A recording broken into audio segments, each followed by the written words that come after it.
day today filled with artillery bombardment, shelling in places like Mariupol in the south. We've talked about that for a long time now.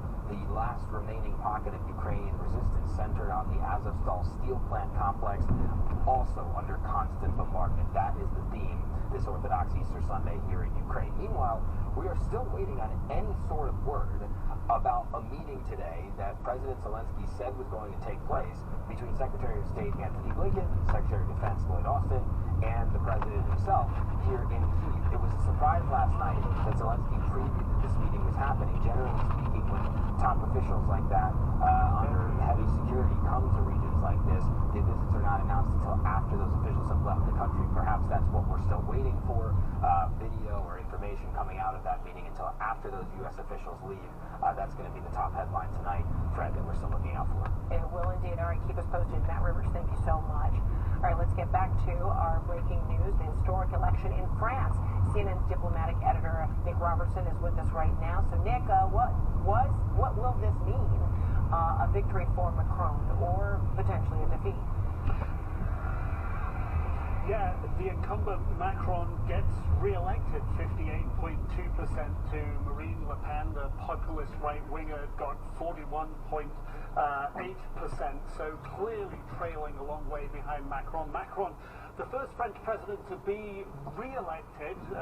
Each president can have up to 2 5-year terms. He is the first president, the French president, to be re-elected in 20 years, so pulling off something of a double victory there, if you will. In the context of France, it was tough. The turnout wasn't particularly high. There was quite a high abstention rate. Many people really felt that they didn't have much of a choice between either candidate, not people they would necessarily pick. Remembering in the first round of elections, the socialists scored very highly, but not enough to make the final cut for the final election today. So there were a lot of people on the left wing, if you will, of French politics who really didn't feel that there was a candidate for them. But many of them seem to sort of held their political noses. They didn't want a populist right-winger, so they voted for Emmanuel Macron. And here in Brussels, it would be a huge sign of relief.